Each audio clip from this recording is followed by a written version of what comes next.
अस्सलाम वालेकुम। Welcome to the FCM class.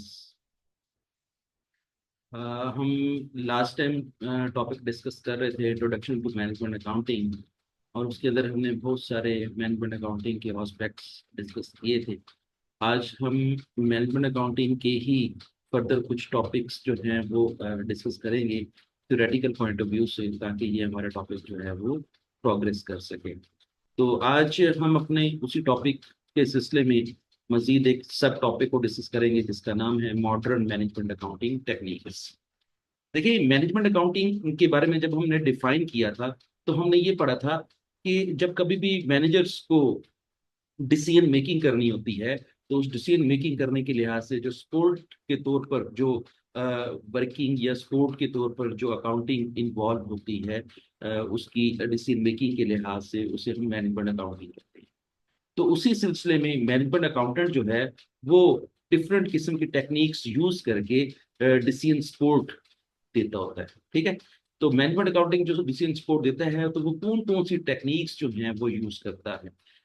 तो लास्ट टाइम हमने उसकी जो कन्वेंशनल टेक्निक्स थी, जो पुराने दौर के लिहाज से टेक्निक्स थी, उनको डिस्कस किया था। आज हम उसकी modern management accounting technique discuss करेंगे, ताकि हम ये देखेंगे कि आज का जो मैनेजमेंट अकाउंटेंट है वो डिसीजन सपोर्ट किस तरीके से दे रहा है, और डिसीजन मेकिंग करने के लिहाज से वो कौन कौन सी टेक्निक्स हैं जो कि आजकल के दौर में वो बेनिफिशियल साबित होती हैं और डिसीजन करने में आसानी देती हैं।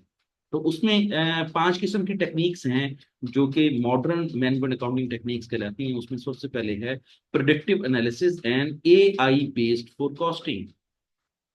लफ्ज प्रिडिक्टिव एनालिसिस से मुराद यही है, एज द वर्ड शोज, के प्रिडिक्शन करना, फ्यूचर के बारे में कुछ बताना, फ्यूचर के बारे में पेशन गोई करना।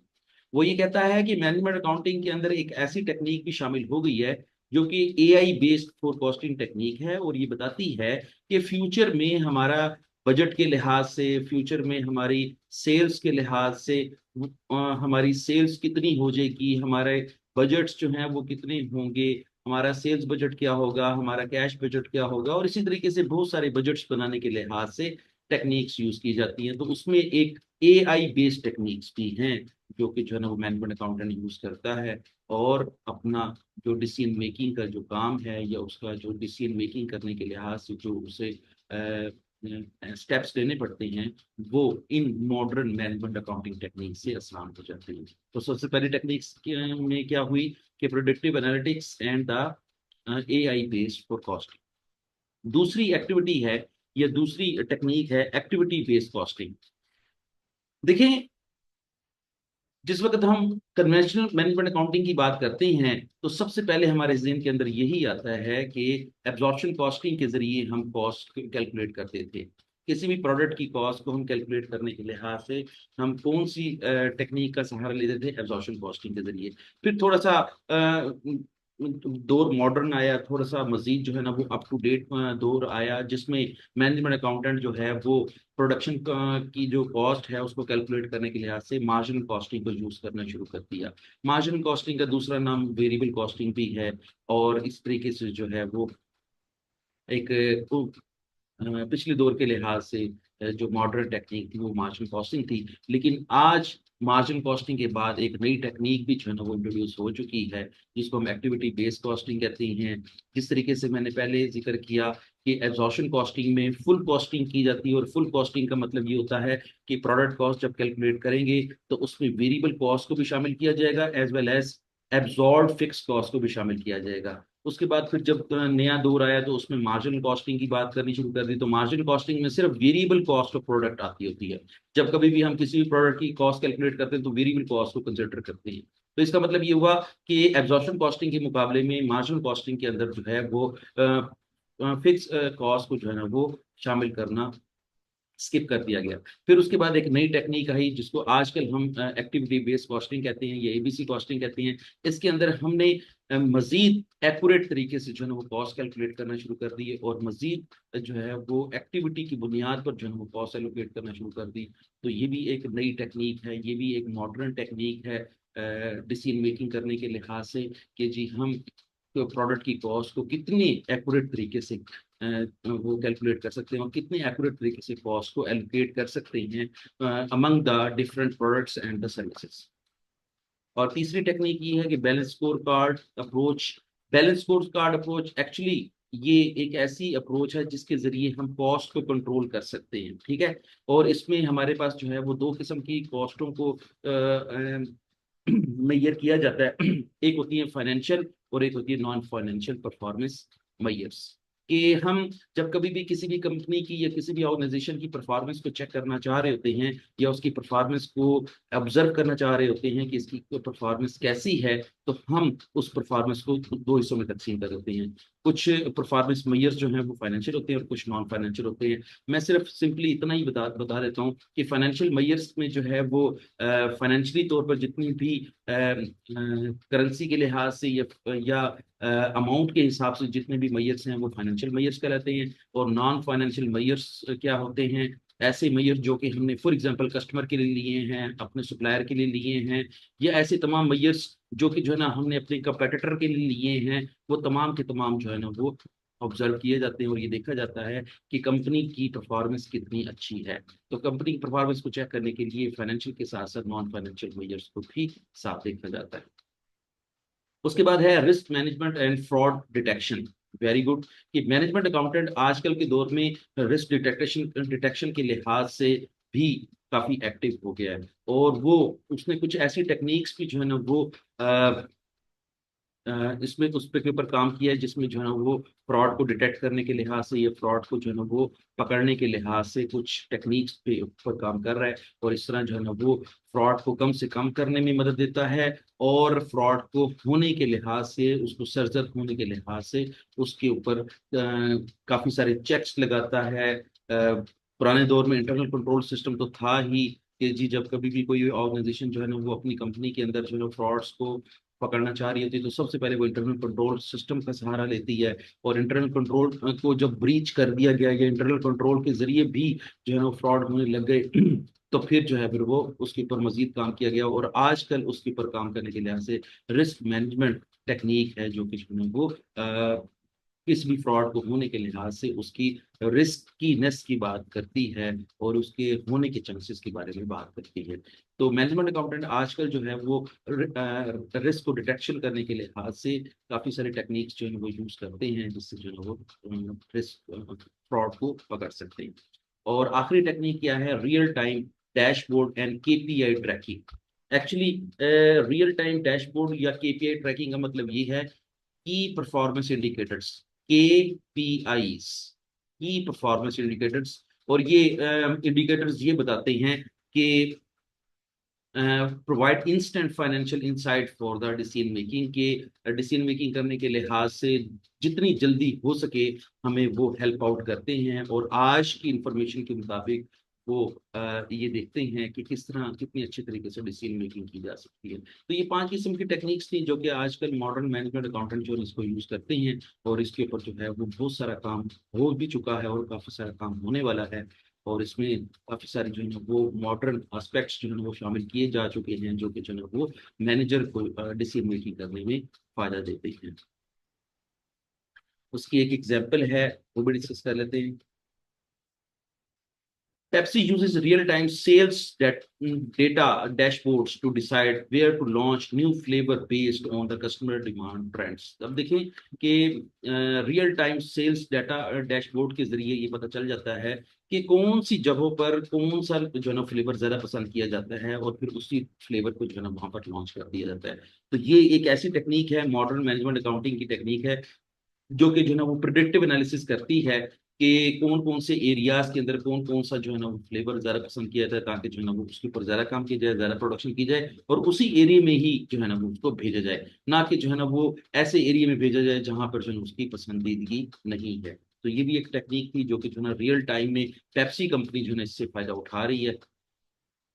अच्छा, फिर अब हम बात करते हैं फ्यूचर ऑफ मैनेजमेंट अकाउंटिंग कि मैनेजमेंट अकाउंटिंग का फ्यूचर क्या है या इसके लिहाज से लोगों को जो है ना वो फ्यूचर में कैसे कैसे फायदा मिल सकता है। मैनेजमेंट अकाउंटिंग की फील्ड से लोगों को फ्यूचर बनाने के लिहाज से अपना जाहिर है दो तीन किस्म के जो है ना इसके फायदे हैं। मैनेजमेंट अकाउंटिंग के लिहाज से वो जॉब्स भी कर सकते हैं, बिजनेस भी कर सकते हैं, और कंसल्टेंसी भी कर सकते हैं। तो वो यही कहना चाह रहा है कि मैनेजमेंट अकाउंटिंग का जो है वो क्या फ्यूचर है। तो उसमें फ्यूचर के लिहाज से चार बातें करनी है उसने, कि more automation and AI driven decision making. वो कहता है कि जी आजकल का जो मैनेजमेंट अकाउंटेंट है वो ऑटोमेशन का ज्यादा सहारा ले रहा है, ठीक है, और ज्यादा AI टेक्निक्स को यूज करते हुए, AI ड्रिवन टेक्निक्स को यूज करते हुए डिसीजन मेकिंग कर रहा है। तो आज का तो मैनेजमेंट अकाउंटेंट जो है वो ब्लॉकचेन टेक्नोलॉजी को यूज कर रहा है। आज का मैनेजमेंट अकाउंटेंट चैट जीपीटी को यूज कर रहा है, AI ड्रिवन डिसीजन मेकिंग कर रहा है, और बहुत ज्यादा जो है वो रोबोटिक्स के ऊपर भी जो है ना वो बहुत सारा काम हो रहा है। और मैनेजमेंट अकाउंटेंट जो है वो उसके ऊपर भी काम कर रहा है और उसके जरिए फायदा भी उठा रहा है। दूसरा जो मैनेजमेंट अकाउंटेंट का जो फ्यूचर है वो ये है कि greater focus on the sustainability and corporate social responsibility. कि कॉर्पोरेट सोशल रिस्पॉन्सिबिलिटी के ऊपर बहुत ज्यादा काम हो रहा है, ठीक है, मैनेजमेंट अकाउंटेंट इसके जरिए भी बड़ा फायदा उठा रहा है। जितनी भी सस्टेनेबिलिटी रिपोर्ट्स हैं वो सारी की सारी मैनेजमेंट अकाउंटेंट ही तैयार कर रहा है, और मैनेजमेंट अकाउंटेंट इसके इसके ऊपर भी जो है ना वो वर्क कर रहा है, और इसके जरिए भी अपनी वैल्यू एडिशन कर रहा है, ठीक है। अब सिर्फ और सिर्फ जो है ना वो कॉस्ट एंड मैनेजमेंट अकाउंटिंग की फील्ड नहीं रह गई, बल्कि ये फील्ड जो है ना और ज़रा वॉस्ट हो गई है, और उसमें सस्टेनेबिलिटी के रिपोर्टिंग के लिहाज से बात की जा रही है, और कॉर्पोरेट सोशल रिस्पॉन्सिबिलिटी के लिहाज से बात की जा रही है। तो एक ऐसी फील्ड, मैनेजमेंट अकाउंटिंग ऐसी फील्ड जो कि जो है ना वो काफ़ी वाइब्रेंट है, और काफ़ी इसके लिहाज से बड़ा स्कोप है।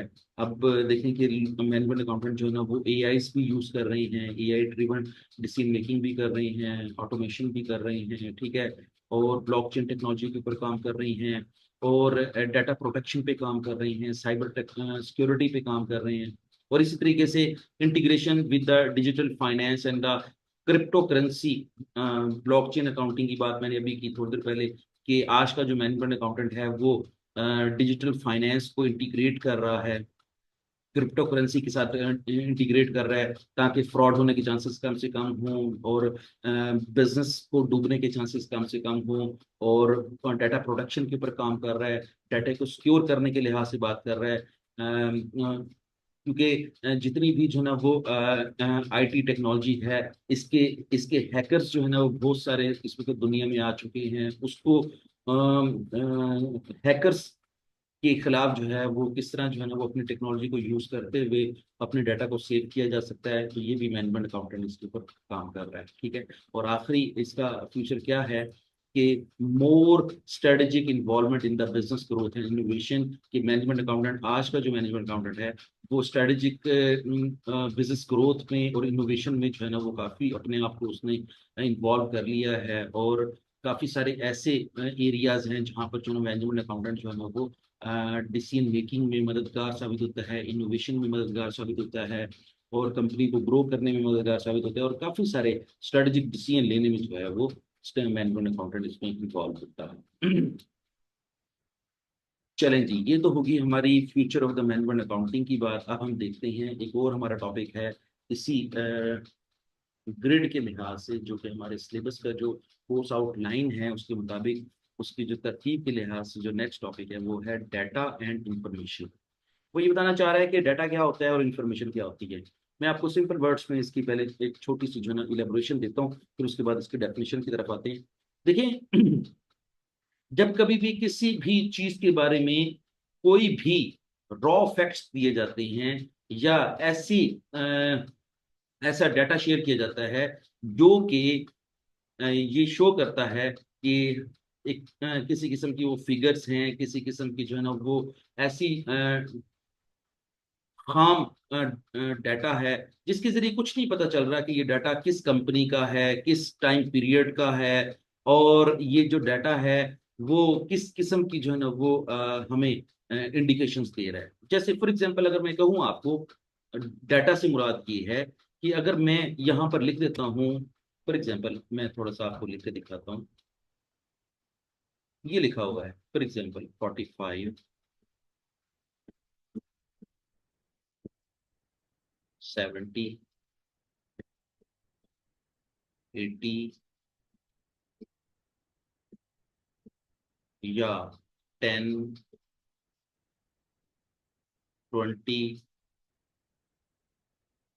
ये फिगर्स दी हुई हैं।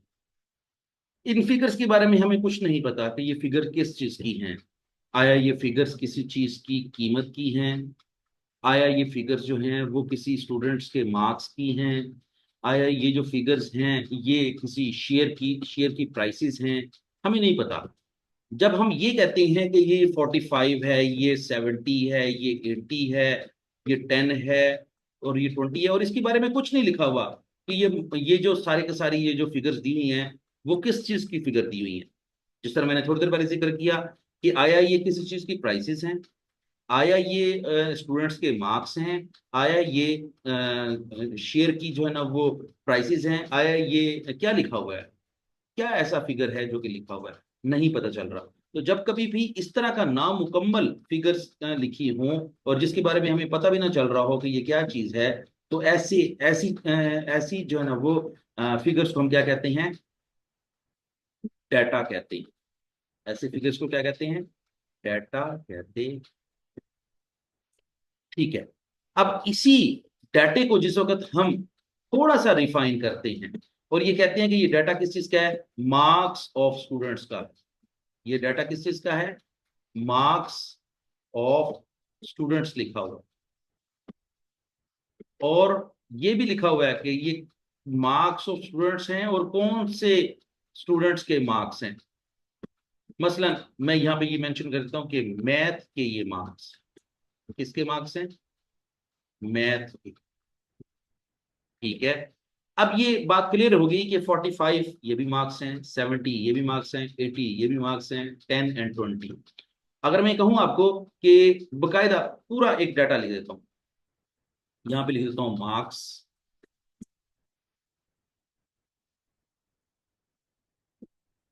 ठीक है। और यहां पे ये डाटा 45, 70, 80, ठीक है, 10 और 20 लिख देता हूं। इसका मतलब ये हुआ कि अब हमें सही पता चल रहा है कि ये मार्क्स हैं।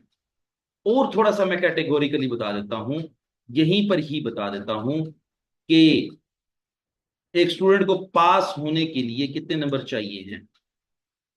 पासिंग मार्क्स कितने हैं? 50। पासिंग मार्क्स कितने हैं? 50। अब मैं फैसला कर सकता हूं कि जी इसमें से कितने स्टूडेंट्स जो है ना वो पास हैं और कितने स्टूडेंट्स फेल हैं। तो अब देखिए जरा, अगर 50 वाला पास है तो 45 भी फेल है। ठीक है। 70 पास है, 80 पास है, 10 भी फेल है और 20 भी फेल है। तो अब सुन लें कि ऐसी फिगुरेटिव डाटा जो कि किसी भी चीज के बारे में रिप्रेजेंट करता है और वो डिसीजन मेकिंग में काम आता है, ऐसी फिगर्स जो कि किसी भी चीज के डाटे को रिप्रेजेंट करता है और वो डिसीजन मेकिंग में काम आता है, ऐसे तमाम के तमाम जो फिगर्स हैं, इन फिगर्स को सिर्फ फिगर्स नहीं कहा जाएगा, इनको इंफॉर्मेशन कहा जाएगा।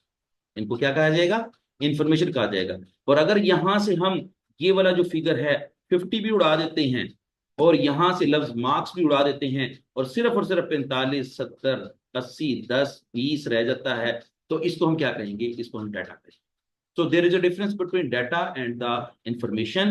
The processed data is called information, but the data itself is called the raw facts. किसी भी चीज के बारे में रॉ फैक्ट्स को हम क्या कहेंगे? डाटा कहेंगे। लेकिन जब उसको हम प्रोसेस कर देंगे, उसको डिसीजन मेकिंग में के काबिल बना देंगे और जिन डाटे के जरिए हम इंफॉर्मेशन को में कन्वर्ट कर देते हैं और उन इंफॉर्मेशन के जरिए जब हम डिसीजन मेकिंग करते हैं, तो ऐसी इंफॉर्मेशन जो कि डिसीजन मेकिंग में काम आती है उसको हम क्या कहेंगे? इंफॉर्मेशन कहेंगे। और ऐसी फिगर्स जो कि डिसीजन मेकिंग में काम नहीं आ सकती उसको हम क्या कहेंगे? डाटा कहेंगे। आ जाए जरा इसकी डेफिनेशन पढ़ते हैं। लिखा हुआ है कि are fundamental concepts in the management accounting. Data और इंफॉर्मेशन जो है मैनेजमेंट अकाउंटिंग में फंडामेंटल हैसियत रखती हैं एंड बिजनेस डिसीजन मेकिंग, और ये बिजनेस डिसीजन मेकिंग में भी काम आते हैं। Below is the structured discussion you can use in your class. चलें जी, अब इसको हम डिस्कस करते हैं थोड़ा सा।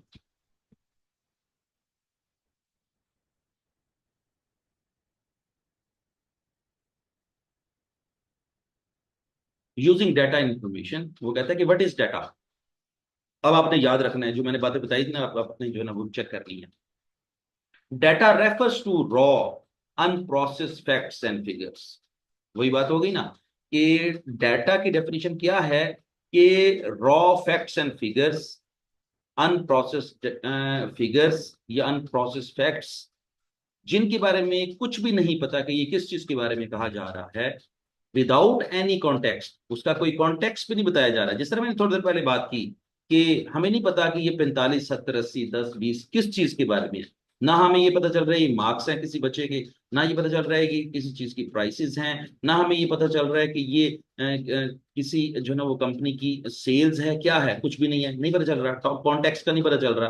तो फिर ये जब जब कभी भी किसी भी फिगर के बारे में ये लिखा हो कि उसका कॉन्टेक्स्ट नहीं पता चल रहा, तो फिर वो क्या बन जाता है, वो डाटा बन जाता है। इट कैन बी नंबर्स, वो नंबर भी हो सकते हैं, कोई टेक्स्ट हो सकता है, कोई इमेज हो सकता है, कोई सिंबल हो सकती है। तो सिर्फ ये नहीं है कि जो मैंने 45 70 80 10 80 20 लिखा हुआ है सिर्फ इसी को ही हम डाटा कहेंगे। कोई तस्वीरें हो सकती हैं, कोई अलामात हो सकती हैं, कोई सिंबल्स हो सकती हैं, कोई टेक्स्ट हो सकता है, किसी भी किस्म का टेक्स्ट, किसी भी किस्म की तस्वीरें या किसी भी किस्म के सिंबल्स को हम क्या कहते हैं, डाटा कहते हैं। मैं थोड़ी सी डाटा की खसूसियात की बात करता हूँ, characteristics of the data. Data के अंदर पहली खसूसियत ये है कि रॉ एंड अनऑर्गेनाइज। वो रॉ भी होगा और अनऑर्गेनाइज भी होगा। मैं मिसाल देता हूँ। देखिए ऑर्गेनाइज क्या होता है, एक ये देखना जरा थोड़ा सा जहन लड़ाते हैं। ये लिखा है 1 2 3 4 और ये 5 लिखा हो, ठीक है। ये तो बड़ा ऑर्गेनाइज किस्म का डाटा है।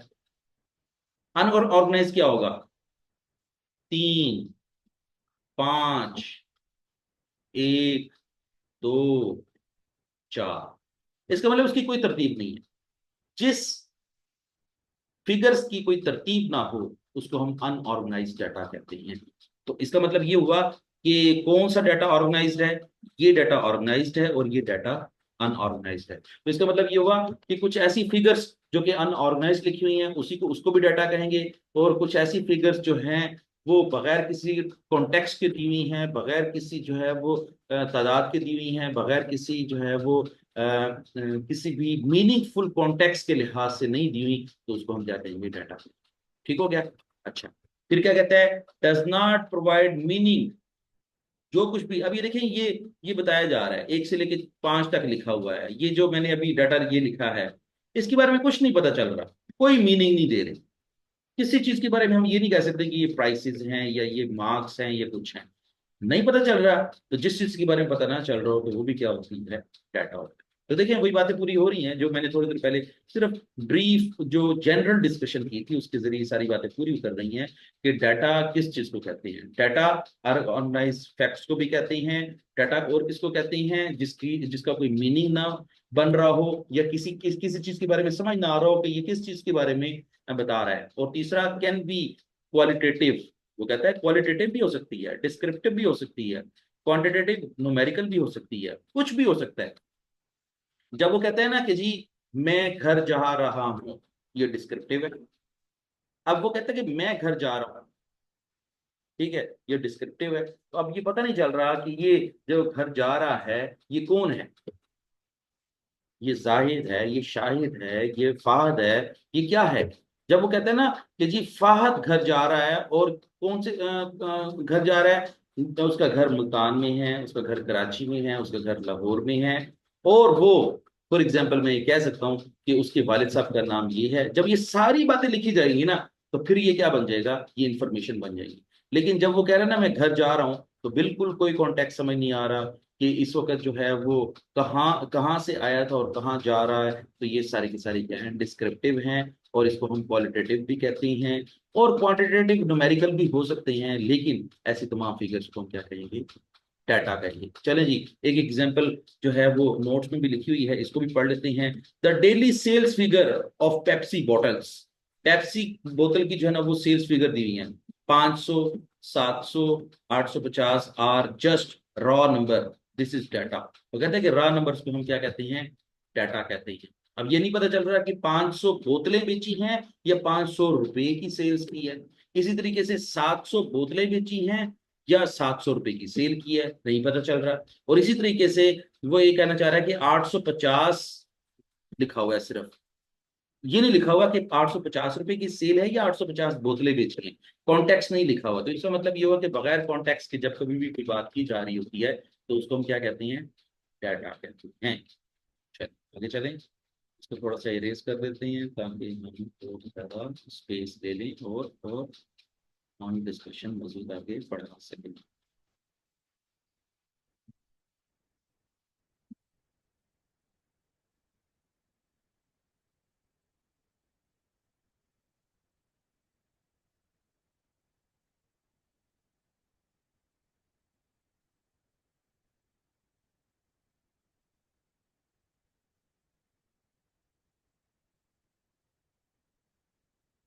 What is information? अब इंफॉर्मेशन की डेफिनेशन की बात करते हैं कि इंफॉर्मेशन किसे कहते हैं। मैंने थोड़ी देर पहले बताया आपको कि कोई भी ऐसा डाटा जो कि किसी भी डिसीजन मेकिंग में आपके काम आ जाए, उस डाटे को डाटा नहीं कहेंगे बल्कि इंफॉर्मेशन कहेंगे।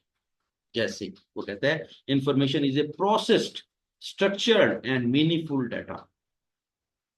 तो मतलब ये है कि प्रोसेस डाटा, प्रोसेस मींस मैंने अभी फिगर लिखी थी 3 5 1 2 4, ये अनऑर्गेनाइज डाटा है। जब मैं कहूंगा 1 2 3 4 तरतीब दे दूंगा तो ये क्या हो जाएगा, प्रोसेस डाटा हो जाएगा। स्ट्रक्चर्ड, ये भी वही तकरीबन वही तरतीब देना, स्ट्रक्चर्ड तरतीब देना।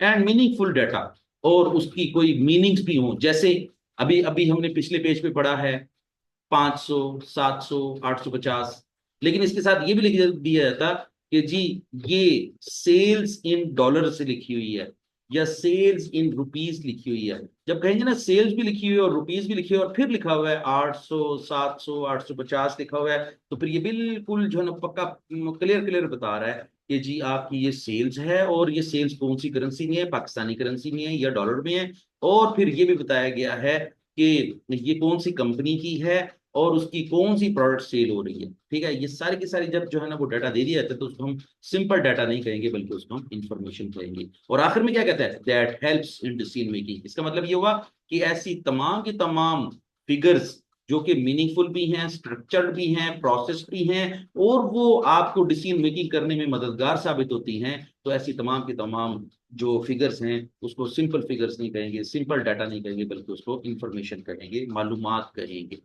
अब ये मालूमात की भी कुछ खसूसियात हैं जो कि हम डिस्कस करते हैं। ऑर्गेनाइज्ड एंड एनालाइज्ड, वो कहता है कि ऑर्गेनाइज्ड होंगी और एनालाइज्ड होंगी, मींस तरतीब से लिखी होंगी, या असेंडिंग ऑर्डर में या डिसेंडिंग ऑर्डर में लिखी होंगी, एक बात। दूसरी बात, प्रोवाइड इंसाइट्स एंड मीनिंग, वो कॉन्टेक्स्ट का जिक्र कर रही होंगी। जिस तरह मैंने अभी थोड़ी देर पहले बताया कि जी 800 लिखा हुआ है, 700 लिखा हुआ है, 850 लिखा हुआ है, अगर इसके साथ ये भी लिख दें कि ये सेल्स है, और ये सेल्स किस में है, बॉटल्स में है, या सेल्स बॉटल की जगह पे रुपीस में है, और साथ ही ये बता दिया जाता है कि ये पेप्सी कंपनी की सेल है, तो फिर ये बिल्कुल जो है ना वो इनसाइड भी दे रही है, अंदरूनी मालूमात भी दे रही है, एंड उसका कॉन्टेक्स्ट भी बयान कर रही है। तो कॉन्टेक्स्ट बयान करेगी तो फिर वो क्या बन जाएगी, इंफॉर्मेशन बन जाएगी।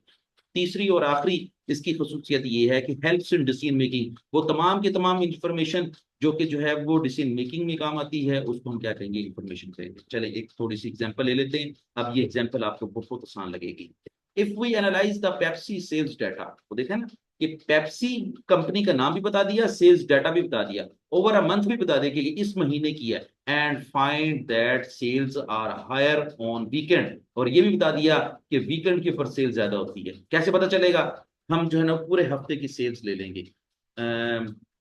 फॉर एग्जाम्पल हम स्टार्ट लेते हैं मंडे से, Monday, Tuesday, Wednesday, Thursday, Friday, Saturday, Sunday, सातों दिनों की जो है ना हम सेल्स को रिकॉर्ड करते हैं कि जी मंडे की इतनी सेल है, ठीक है, और ट्यूसडे की इतनी सेल है, वेंसडे की इतनी सेल है, और उसके सामने फिगर भी लिख देते हैं। और हम ये देखते हैं कि सातों दिनों का कंपैरिजन करें तो पता चलता है कि सिर्फ और सिर्फ कौन से दिन की सेल ज्यादा है। यहाँ पर लिखा हुआ है वीकेंड के ऊपर जो सेल्स होती है वो ज्यादा होती है, लोग ज्यादा सफर करते हैं, लोग ज्यादा तो वीकेंड पे जो है ना वो सैर तफरी पे जाते हैं। तो दूसरे दिनों के मुकाबले में कंपैरिजन करके पता चलता है कि जी अगर फॉर एग्जांपल मंडे की सेल जो है ना वो $800 है, लेकिन सैटरडे वाले दिन जो है ना उसकी सेल जो है ना वो $900 है, तो इसका मतलब ये पता चल रहा है कि हमें कौन से दिनों में ज्यादा माल बनाना चाहिए, कौन से दिनों में जो है ना वो हमें माल ज्यादा प्रोड्यूस करना चाहिए। तो इसका मतलब देखें डिसीजन मेकिंग में काम आ गई ये बात कि जी हफ्ते वाले दिन जो माल होता है वो ज्यादा बनाना चाहिए। हमने ये डिसाइड कर लिया कि हमें हफ्ते वाले दिन ज्यादा माल बनाया करेंगे। तो इसका मतलब ये हुआ कि वो तमाम के तमाम जो है ना फिगुरेटिव चीजें जो कि आपको डिसीजन मेकिंग में जो है ना वो हेल्प देती हैं, वो फिगुरेटिव चीजें क्या कहलाएंगी, इंफॉर्मेशन कहलाएंगी। चलिए अब इसका थोड़ा सा कंपैरिजन कर लेते हैं, difference between the data and the information, कि डाटा और इंफॉर्मेशन में क्या फर्क है। बाय डेफिनेशन पहले देख लेते हैं कि डेफिनेशन वाइज डाटा किसे कहते हैं और बाय डेफिनेशन वाइज इंफॉर्मेशन किसे कहते हैं। बाय डेफिनेशन वाइज डाटा क्या होता है, रॉ फैक्ट्स एंड नंबर्स। तो कहता है कि रॉ फैक्ट्स एंड नंबर्स को हम क्या कहते हैं, डाटा कहेंगे। लेकिन प्रोसेस एंड मीनिंगफुल डाटा को हम क्या कहेंगे, प्रोसेस भी हो और मीनिंगफुल भी हो तो हम उसको क्या कहेंगे, इंफॉर्मेशन कहेंगे। ठीक है। प्रोसेसिंग, वो कहता है कि जी डाटा को प्रोसेस किया जाता है, तो कहता है नहीं, नॉट एनालाइज, उसको प्रोसेस नहीं किया जाता, जैसा है वैसा ही लिखा हुआ दिखा दिया जाता है। तो जैसा है वैसा ही लिखा हुआ दिखा दिया जाएगा तो उसको हम क्या कहेंगे कि जी ये डाटा है। और जब कभी भी किसी भी डाटे को जब हम ऑर्गेनाइज कर देते हैं, उसको एनालाइज कर देते हैं, उसको तरतीब दे देते हैं, उसको असेंडिंग ऑर्डर या डिसेंडिंग ऑर्डर में डाल देते हैं, तो फिर वो क्या बन जाता है, वो प्रोसेसिंग हो जाती है। ठीक है ना। मैंने ये देखें जरा, मैं प्रोसेसिंग की डेफिनेशन आपको सिखाता हूँ, मैं दोबारा सिखाता हूँ। ये लिखा हुआ है 3, 5, 1, 2 और ये 4 लिखा हुआ है। ये जो एक लाइन लिखी हुई है, इस लाइन में हमें नहीं पता चल रहा कि सबसे पहली फिगर कौन सी है और सबसे आखिरी फिगर कौन सी है। तरतीब से लिखा हुआ है कि नहीं लिखा हुआ, नहीं लिखा हुआ। हमारी तरतीब के मुताबिक तो इस तरह होना चाहिए था, 1, 2, 3, 4 और ये 5। अब जब ये लिखा हुआ है तो यहां से पता चल रहा है कि ये कुछ फिगर्स हैं जो कि तरतीब दी हुई है। और साथ ही यहां पे लिख देता हूं कि यहां पे लिख देता हूं नंबर ऑफ स्टूडेंट्स, यहां पे लिख देता हूं नंबर ऑफ स्टूडेंट्स।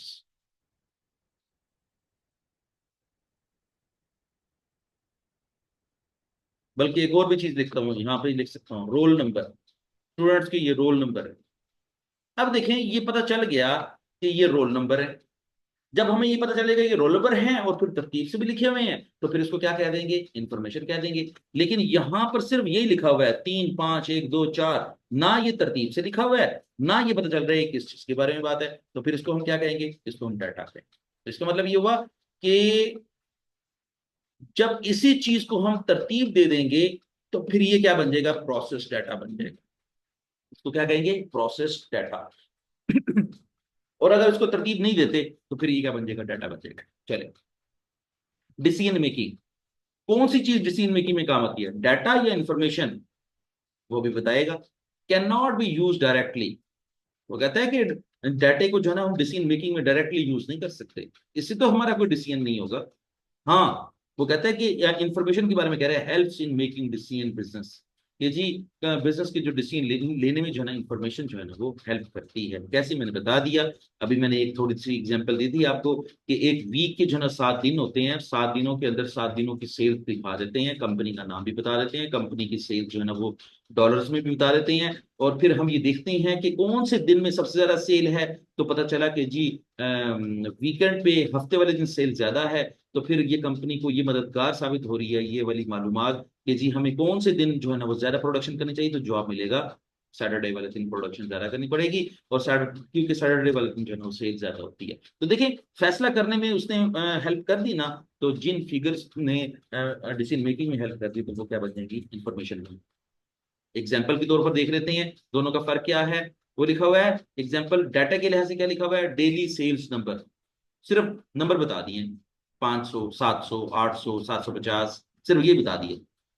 साथ ही वो कहता है इंफॉर्मेशन के लिहाज से क्या लिखा होगा, सेल ट्रेंड भी लिखा होगा, शोइंग बेस्ट सेलिंग डेज भी लिखा होगा, सब कुछ लिखा होगा। और हर लिहाज से जो है ना वो गाइड किया होगा।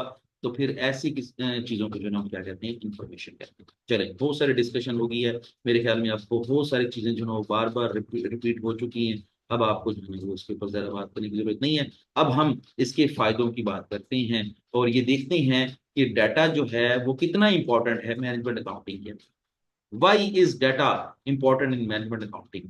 तो वो कहना चाह रहा है helps in cost analysis, cost analysis करने में जो है ना वो हेल्पफुल साबित होता है। दूसरा फायदा क्या है मैनेजमेंट अकाउंटिंग के अंदर डाटा का, दूसरा फायदा क्या है, एड्स इन फोरकास्टिंग, फोरकास्टिंग करने में मददगार साबित होता है। Sport strategic planning, strategic planning करने में जो है ना वो मददगार साबित होता है। और इम्प्रूव्स परफॉर्मेंस मेजर्स, और परफॉर्मेंस को चेक करने के लिहाज से, परफॉर्मेंस को कंपेयर करने के लिहाज से डाटा काम आता है। मैं इसकी एक एग्जांपल दे देता हूँ, इम्प्रूव इम्प्रूव परफॉर्मेंस मेजरमेंट। देखें, अब मैं ये कहना चाह रहा हूँ कि जी फॉर एग्जांपल ये कौन सा साल चल रहा है, 2025 का। 2025 की सेल्स है हमारी 1 लाख रुपए, 2024 की सेल है हमारी 4 लाख रुपए।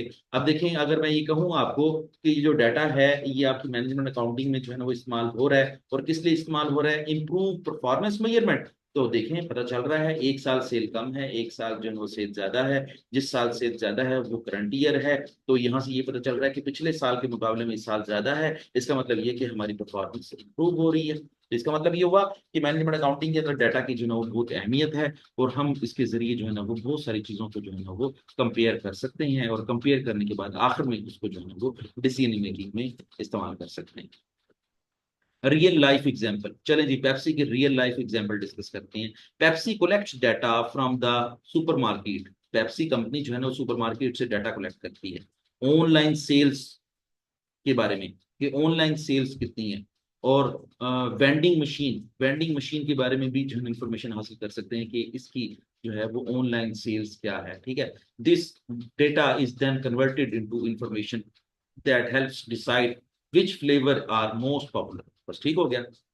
ये एग्जांपल तो मैंने पहले भी दी है आपको कि जी हम ये देखना चाह रहे हैं एक महीने के अंदर या एक हफ्ते के अंदर जो है ना हम डाटा कलेक्ट करते हैं, और सुपरमार्केट से ये डाटा कलेक्ट करते हैं कि कौन से फ्लेवर की सेल ज्यादा है। वो खुद ही कैलकुलेट करके बता देंगे कि ये वाला जो फ्लेवर है ये बहुत ज्यादा बिका है इस हफ्ते में, ये इस महीने में। जब वो ये बता देंगे कि ये वाला जो फ्लेवर है बहुत ज्यादा बिका है, तो फिर हम डिसीजन मेकिंग में उसको इस्तेमाल कर सकते हैं कि जी अब इसकी प्रोडक्शन बढ़ा देनी चाहिए, अब इसकी जो है ना वो सेल्स बढ़ा देनी चाहिए, या इसके बारे में कोई भी जो है ना वो बेनिफिशियल डिसीजन मेकिंग की जा सकती है। अच्छा जी।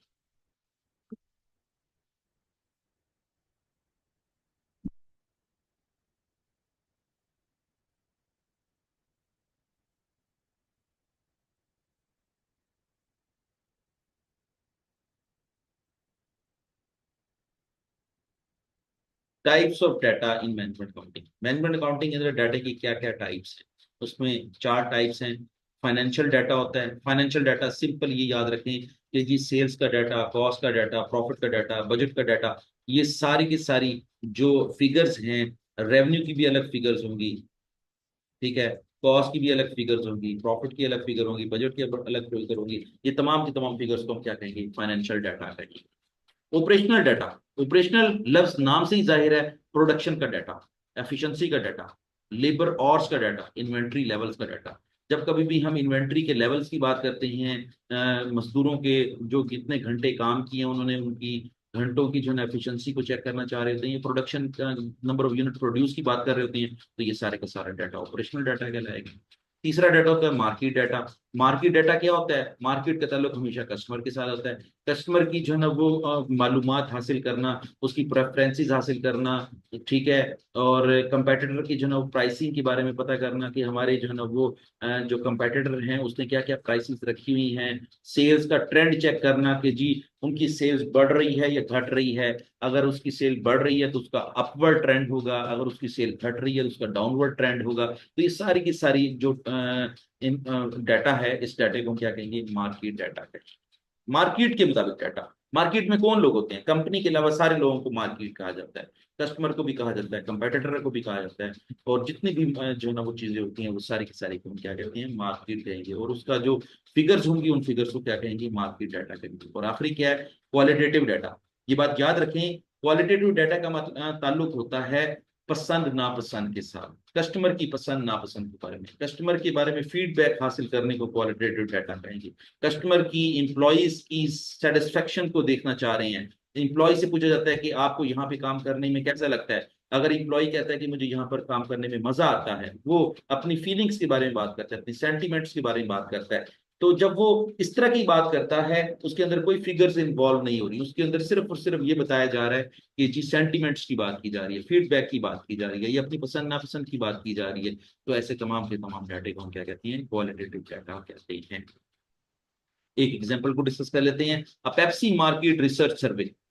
पेप्सी ने मार्केट का जो है ना रिसर्च सर्वे करवाया, मार्केट से जो है ना कुछ मालूमात इकट्ठी की, कोलेक्ट कस्टमर ओपिनियन, और कस्टमर की जो है ना राय ली, और उस राय को क्या कहेंगे, क्वालिटेटिव डाटा कहेंगे। देखिए ना ऊपर चार किस्म की जो है ना वो डाटा दिए हुए हैं, और इस पेप्सी कंपनी ने चूंकि जो है ना वो कस्टमर से जो है ना उनकी पसंद नापसंद के बारे में पूछा है, तो ये पसंद नापसंद कौन किस में फॉल करेगी, क्वालिटेटिव डाटा में फॉल करेगी। And sales number, quantitative data, और उसमें जो है ना वो जितने भी सेल्स की जो नंबर मांगेगी कि जी कितने यूनिट आपने खरीदे, आपने कितने खरीदे, आपने कितने खरीदे, हर किसी से मालूमात इकट्ठी करेगी, तो वो क्या बन जाएगा, क्वांटिटेटिव डाटा बन जाएगा। To decide on new product launches, और एक न्यू प्रोडक्ट लॉन्च करनी है उसके बारे में जो वो हम फैसला करने जा रहे हैं, तो फिर क्वालिटेटिव डाटा भी लेंगे और क्वांटिटेटिव डाटा भी लेंगे।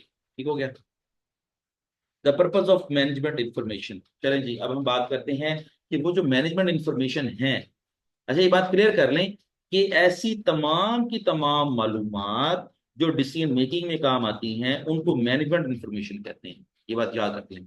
सिंपल इंफॉर्मेशन का मतलब क्या है, किसी भी चीज की इंफॉर्मेशन हो सकती है, सेल्स की भी हो सकती है, प्राइसेस की भी हो सकती हैं, ठीक है, और किसी भी किस्म की जो है इंफॉर्मेशन हो सकती हैं। लेकिन ये बात याद रखें कि मैनेजमेंट इंफॉर्मेशन का मतलब ये होता है कि वो तमाम इंफॉर्मेशन जो मैनेजमेंट अपने डिसीजन मेकिंग में इस्तेमाल करेगी, ऐसी इंफॉर्मेशन को सिंपल इंफॉर्मेशन नहीं कहते, उसको हम मैनेजमेंट इंफॉर्मेशन कहते हैं। आइए जरा इसकी डेफिनेशन पढ़ते हैं कि management information refers to the process data that helps managers make informed decision. कि इन्फॉर्म डिसीजन करने के लिहाज से जो मालूमात इस्तेमाल होती हैं उसको हम क्या कहते हैं, मैनेजमेंट इंफॉर्मेशन कहते हैं। It includes reports, dashboards and analysis tool use in the planning, controlling and decision making. बात सारी खत्म होगी। वो कहता है कि डिसीजन मेकिंग करने के अंदर जो कुछ भी मालूमात इस्तेमाल होती हैं वो किसी भी चीज़ की इस्तेमाल हो सकती हैं, सेल्स की भी हो सकती हैं, ठीक है, प्लानिंग के लिहाज से हो सकती हैं, कंट्रोलिंग के लिहाज से हो सकती हैं, जो कुछ भी होगा सारे के सारे जो है वो मैनेजमेंट इंफॉर्मेशन कहलाएंगी। अब आप बात करते हैं purposes of management information. Management information के मकासद क्या हैं। सबसे पहला मकसद डिसीजन मेकिंग सपोर्ट। वो कहता है कि मैनेजमेंट इंफॉर्मेशन का सबसे बड़ा मकसद ये है कि डिसीजन मेकिंग करने में सपोर्ट देना या उसमें मददगार साबित होना, और उसमें डिसीजन करने में जो है ना वो अपनी फिगर्स के जरिए, अपनी इंफॉर्मेशन के जरिए समझाना कि कौन सी चीज जो है ना कंपनी के लिए बेहतर है और कौन सी कंपनी के लिए नुकसानदेह है। डिसीजन मेकिंग तो यही है ना कि जी हमें कौन सा काम करना चाहिए, कौन सी चीज बेचनी चाहिए, कितने जो है ना वो यूनिट्स बनाने चाहिए, कितने यूनिट्स जो है वो उसकी सेल्स प्राइस होनी चाहिए। ये सारी की सारी चीजों में फैसला साजी होती है। फैसला साजी करने में जो है वो मैनेजमेंट इंफॉर्मेशन जो है वो इस्तेमाल होती है। Number two, performance monitoring and control. जो मैनेजमेंट इंफॉर्मेशन है वो परफॉर्मेंस को मॉनिटर भी कर सकती हैं और उसको कंट्रोल भी कर सकती हैं। जैसे फॉर एग्जांपल हम ये कहते हैं, हम कॉस्ट की इंफॉर्मेशन ले लेते हैं कि हम पिछले 5 सालों का डाटा उठा लेते हैं। हम कहते हैं कि जी 2021 में हमारी एक बोतल बनाने की कॉस्ट क्या थी, 2022 में कितनी थी, 23 में कितनी थी, 24 में कितनी थी, ठीक है, और अब कितनी है। अब हम ये देखना चाह रहे हैं कि हमारे सामने 4 साल की या 5 साल की जो है कॉस्ट की इंफॉर्मेशन आ गई है, तो हम ये देखना चाह रहे हैं कि हमारी कॉस्ट जो है ना वो पिछले साल के मुकाबले में इस साल बढ़ रही है, कांस्टेंट है या घट रही है। अगर घट रही है फिर तो जो है ना हमारे लिए फैसला करना आसान हो गया कि इस प्रोडक्ट को हमने कंटिन्यू रखना है। लेकिन अगर अगर उसकी कॉस्ट पिछले हर साल पिछले साल के मुकाबले में इक्वल है, 2021 में, 22 में, 23 में, 24 में, 25 में इक्वल है, तो इसका मतलब ये है कि फिर भी हमें ये प्रोडक्ट जो है वो कंटिन्यू करनी चाहिए। लेकिन अगर इसकी कॉस्ट हर अगले साल में जो है इसकी कॉस्ट बढ़ रही है, और हमारा हर अगले साल कॉस्ट बढ़ने का मतलब है कि हमारी जो है वो प्रॉफिटेबिलिटी घट रही है, तो एक वक्त आएगा कि हम ये सोचने पर मजबूर हो जाएंगे कि क्या पता उससे अगले साल जो है वो हमारी कॉस्ट ज्यादा हो, सेल्स प्राइस कम हो, तो फिर हमें नुकसान हो। तो फिर हम डिसीजन मेकिंग करेंगे कि आया इस प्रोडक्ट को जो है ना वो कंटिन्यू करना चाहिए या इसको हम शट डाउन कर देना चाहिए या इसको हम बंद कर देना चाहिए। तो इसका मतलब ये हुआ कि हमें परफॉर्मेंस मॉनिटरिंग करने के लिहाज से और उसको कंट्रोल करने के लिहाज से जो है ना वो मैनेजमेंट इंफॉर्मेशन जो है ना वो हेल्पफुल साबित होती है। ठीक हो गया। Planning and forecasting. जो मैनेजमेंट इंफॉर्मेशन होती है वो प्लानिंग करने में भी जो है ना वो काम आती हैं और फोरकास्टिंग करने में भी काम आती हैं। प्लानिंग का मतलब सिंपल यही हुआ कि हमने फ्यूचर की जो है ना वो कुछ जो है ना प्लानिंग करनी है, कोई मनसूबाबंदी करनी है, तो उस मनसूबाबंदी करने के लिहाज से हमें मैनेजमेंट इंफॉर्मेशन जो है ना वो हेल्पफुल साबित होगी। फोरकास्टिंग का मतलब मैंने पहले बता दिया। फोरकास्ट करने का मतलब ये होता है कि आने वाले अरसे में जो कुछ भी आपने पेशेंट गोई करनी है उसको हम क्या कहेंगे, फोरकास्टिंग कहेंगे। जैसे कि हमारी आने वाले सालों में कितनी सेल होगी, आने वाले सालों में हमारी कितनी अमाउंट में सेल होगी, आने वाले साल में कितने यूनिट हमारे बिकेंगे, ये सारी की सारी आने वाले सालों के लिहाज से जो कुछ भी हम कैलकुलेशंस करते हैं वो सारी की सारी क्या कहलाती हैं, मैनेजमेंट इंफॉर्मेशन कहलाती है। रिस्क मैनेजमेंट, हम जो है मैनेजमेंट इंफॉर्मेशन के जरिए रिस्क को मैनेज करते हैं। और रिस्क को मैनेज करने के लिहाज से कौन सी बातें हैं, आइडेंटिफाइज द पोटेंशियल रिस्क, कि आने वाले कुछ अरसे में हमें किस किस चीजों से जो है ना वो फेस करना पड़ेगा, कौन कौन सी चीजें जो है ना वो हमारे आने वाले दिनों में जो है ना वो फ्रॉड का बाइस बनेगी, उनके बारे में जो है ना हम पहले से ही प्लान करना शुरू कर देते हैं कि अगर ये अराइज हो गया तो हमने ये उसके बारे में उसका हल निकालना है। अगर ये वाला फ्रॉड हो गया तो हमने उसका ये जो है ना वो इस तरह फ्रॉड को पकड़ना है। तो इसका मतलब ये हुआ कि रिस्क मैनेजमेंट का मतलब ये है कि किसी भी चीज को वाकई होने से पहले ही उसका पता लगा लिया जाए कि ये वाकई होने वाली है, तो उसको हम क्या कहते हैं, रिस्क मैनेजमेंट। और उसके बाद फिर वो कहता है कि enhancing efficiency and productivity, efficiency और प्रोडक्टिविटी को इनहेंस करने में जो है मैनेजमेंट इंफॉर्मेशन जो है वो काम आती है। हमें पता चल गया है कि एक चीज है जिसकी कॉस्ट कम से कम है, तो फिर हम क्या करेंगे, उसकी सेल बढ़ा देंगे। सेल्स बढ़ा के तो प्रॉफिटेबिलिटी भी बढ़ जाएगी, सेल बढ़ा देंगे तो उसकी एफिशिएंसी भी बढ़ जाएगी, सेल बढ़ा देंगे तो उसकी जो है प्रोडक्टिविटी भी बढ़ जाएगी। तो इसका मतलब ये होगा कि मैनेजमेंट इन्फॉर्मेशन जो है वो एफिशिएंसी और प्रोडक्टिविटी को जो है इनहेंस करने में मददगार साबित होती है। आखिरी फायदा क्या है, या मैनेजमेंट इन्फॉर्मेशन का आखिरी वजह क्या है, कंप्लाइंस एंड रिपोर्टिंग। हम ये देखना चाह रहे होते हैं कि जी हमने कानून के ऊपर कितना अमल किया, हमने रेगुलेटरी इंस्टीट्यूशंस की रेगुलेशंस के ऊपर कितना अमल किया, हम ये देखना चाह रहे होते हैं कि जी हमने जो है ना वो कानून के ऊपर कितनी अमलदारी की। तो इसका मतलब ये हुआ कि अगर हम ये देखना चाह रहे हैं कि हमने कितनी अमलदारी की, तो वो कहाँ से हमें मिलेगा, हमें इंफॉर्मेशन से मिलेगा। और वो कौन सी इंफॉर्मेशन होगी, मैनेजमेंट इंफॉर्मेशन होगी, और उसके जरिए हम फैसला करेंगे कि हमें और ज्यादा जो है ना वो कानून के ऊपर अमल दरामद करना चाहिए, या हमें जो है वो इसके ऊपर जो है वो रुक जाना चाहिए, थोड़ा सा अमल कम करना चाहिए। तो ये सारी की सारी बातें जो है ना वो मैनेजमेंट इंफॉर्मेशन से ही मिलती हैं। कहते हैं कि sources and categories of the data, कि डाटा की सोर्सेज क्या है और उसकी कैटेगरीज क्या है।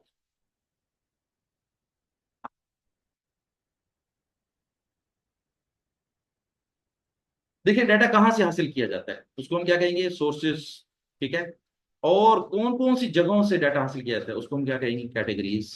ठीक है। तो दो ही बातों को हम डिस्कस करेंगे, सोर्सेज को डिस्कस करेंगे और कैटेगरीज ऑफ इंफॉर्मेशन को डिस्कस करेंगे। What are the sources of information, information का सोर्स क्या होता है। A source of information refers where the data is collected from, कि कहाँ से डाटा कलेक्ट किया गया है। What is later processed into useful, वो कहता है कि जी which is later processed into useful insights for decision making. वो कहता है कि जी फ्यूचर में डिसीजन मेकिंग करने के लिहाज से ये काम आएंगी। तो जो जो डाटा जो है ना हमें फ्यूचर में डिसीजन मेकिंग करने के लिए काम आएगा तो उसको हम क्या कहेंगे, इन्फॉर्मेशन करेंगे। ये तो दोबारा उसकी डेफिनेशन देंगे। Types of sources of information, कि कहाँ कहाँ से डाटा हासिल होगा।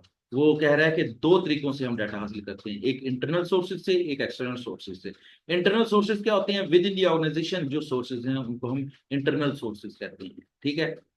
जैसे वो डेफिनेशन में बता रहा है कि data generated with in the company often from business operations, कि बिजनेस ऑपरेशन से जहां से कारोबार के विद इन द कंपनी कारोबार के अंदर से जो मालूमात हासिल हो रही हैं उसको हम इंटरनल सोर्सेज कहेंगे। जैसे फॉर एग्जांपल वो कह रहा है सबसे पहली वो कह रहा है कि फाइनेंशियल रिकॉर्ड से हमें जो है ना वो मालूमात मिल सकती है, प्रॉफिट एंड लॉस की इंफॉर्मेशन मिल सकती है, बैलेंस शीट की इंफॉर्मेशन मिल सकती है, बजट की इंफॉर्मेशन मिल सकती है। तो इसका मतलब ये हुआ कि जो फाइनेंशियल रिकॉर्ड होता है वहां से जो चीजें हासिल हो जाती हैं उनको हम इंटरनल सोर्सेज कहेंगे। सेल्स डाटा सेल डिपार्टमेंट से मिल जाएगा। ठीक है। HR and employees data, HR department से जो है ना एम्प्लॉयज का डाटा मिल जाएगा। कौन सा डाटा, कि जी पेरोल की इंफॉर्मेशन मिल जाएंगी। ठीक है। तो एम्प्लॉयज का जो है ना वो पर्सनल रिकॉर्ड मिल जाएगा। ठीक है।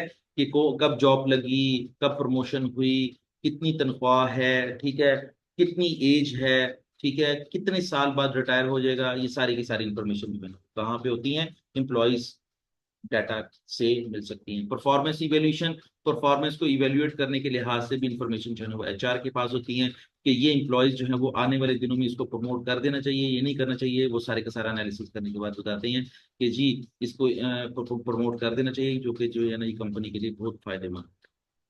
उसके बाद वो कहते हैं कि प्रोडक्शन एंड इन्वेंटरी रिपोर्ट्स। अब एक्चुअली हम ये डिस्कस कर रहे हैं कि इंटरनल सोर्सेज ऑफ इंफॉर्मेशन जो है ना वो क्या है, तो वो बताना चाह रहे हैं कि फाइनेंशियल रिकॉर्ड भी internal source of finance source of information है, सेल्स डाटा भी इंटरनल सोर्स ऑफ इंफॉर्मेशन है, एचआर भी और प्रोडक्शन भी। ठीक है, इसकी एग्जांपल भी देख लेते हैं। Example in action, Pepsi tracks monthly sales report to identify which product flavour perform best in different regions. ये देखें, अब कंपनी अपनी ही इंफॉर्मेशन से सारा सारा डाटा इकट्ठा कर रही है कि कौन सी प्रोडक्ट की जो है सेल ज्यादा है, वहीं से पता चल जाएगा कि इस फ्लेवर को ज्यादा पसंद किया जाता है और इस फ्लेवर की जो है वो प्रोडक्शन जो है वो बढ़ा देनी चाहिए, इस प्रोडक्शन इसकी जो है वो सेल्स बढ़ा देनी चाहिए। दूसरा सोर्स ऑफ इंफॉर्मेशन है एक्सटर्नल सोर्स ऑफ इंफॉर्मेशन। वो कहते हैं कि मालूमात हासिल करने का बैरूनी तरीका। और बैरूनी तरीका क्या है? Definition, information obtained outside the company. Company के बाहर से जब इंफॉर्मेशन हासिल की जाती है तो उसको हम एक्सटर्नल सोर्स ऑफ इंफॉर्मेशन कहते हैं, such as market, trend, competitors और रेगुलेशंस। वो कहते हैं कि कंपेटिटर के बारे में, रेगुलेशंस के बारे में, मार्केट के बारे में, या अपने जो है ना वो ट्रेंड के बारे में जब पता करना होता है तो वो सारी की सारी मालूमात कौन सी मालूमात कहलाती है? एक्सटर्नल सोर्स ऑफ इंफॉर्मेशन कहलाती है। उसके बाद वो कहना चाह रहे हैं कि मार्केट रिसर्च, मार्केट, ये सारी की सारी इंफॉर्मेशन मार्केट रिसर्च से मिलेंगी। कि हम, रिसर्च जो होती है वो क्या होता है? कस्टमर का सर्वे किया जाता है, कस्टमर से जो है ना उनके घर घर जाकर जो है ना मालूमात हासिल की जाती हैं कि आपको कौन सी चीज पसंद है। फॉर एग्जांपल खाने पीने के लिहाज से मालूमात मांग सकते हैं, कपड़े धोने के लिहाज से मालूमात मांग सकते हैं, या फ्रूट्स के बारे में मालूमात मांग सकते हैं, किसी भी चीज के बारे में मालूमात हासिल करेंगे। और जब कभी भी कंपनी के बाहर जो लोग जो हैं वो प्रिवेल कर रहे होते हैं, चाहे वो अपने घरों में हैं, चाहे वो अपने किसी भी दफ्तर में हैं, जब कंपनी से बाहर निकल करके जब इंफॉर्मेशन हासिल की जाती है तो उसको हम क्या कहते हैं? एक्सटर्नल सोर्स ऑफ इंफॉर्मेशन कहते हैं। और उसमें सबसे पहले तरीकेकार क्या है मालूमात हासिल करने का? Market research. Competitor data, competitor का डाटा जो है वो हासिल किया जाता है, अपने हरीफ का डाटा जो है ना वो हासिल किया जाता है। जब इसको हासिल किया तो वो भी बाहर से हासिल किया जाता है, इसलिए हम इसको क्या कहेंगे? एक्सटर्नल सोर्स ऑफ इंफॉर्मेशन करेंगे। Government and regulatory reports, government and regulatory reports का मतलब ये हुआ कि गवर्नमेंट से भी जो है ना वो डाटा इकट्ठा किया जा सकता है। इकोनॉमिक डाटा, इकोनॉमिक्स का डाटा भी हासिल किया जाता है, इन्फ्लेशन रेट पता किया जा सकता है, इंटरेस्ट रेट पता किया जा सकता है, करेंसी एक्सचेंज रेट्स, सारे के सारे जो है ना वो कंपनी के बाहर से ही पता चल सकते हैं। एग्जाम्पल क्या है कि जी before launching a new product, Pepsi studies market research report to understand consumer preferences and trends. बाहर से लोगों से पता किया जा सकता है कि जी कौन कौन से इंफॉर्मेशन ली जा सकती है, कि जी कौन सी प्रोडक्ट जो है वो ज्यादा पसंद की जाती है, किसका फ्लेवर ज्यादा पसंद किया जाता है। ये सारा कंपनी के बाहर से इंफॉर्मेशन मिल सकती है।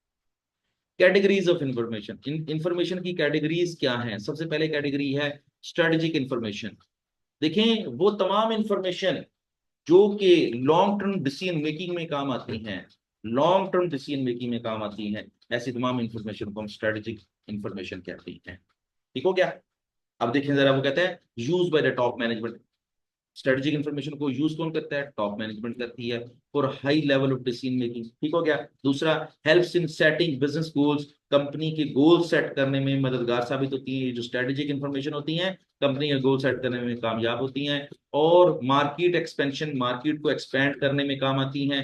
एंड इन्वेस्टमेंट, और इन्वेस्टमेंट करने में काम आती हैं। तो इसका मतलब है कि हाई लेवल के ऊपर जो कोई भी डिसीजन मेकिंग की जाती है तो हाई लेवल पर डिसीजन मेकिंग करने के लिहाज से जो भी कोई इंफॉर्मेशन हासिल की जाती है उनको सिंपल इंफॉर्मेशन नहीं कहेंगे, उनको स्ट्रेटेजिक इंफॉर्मेशन कहेंगे। और इसकी एग्जांपल क्या है?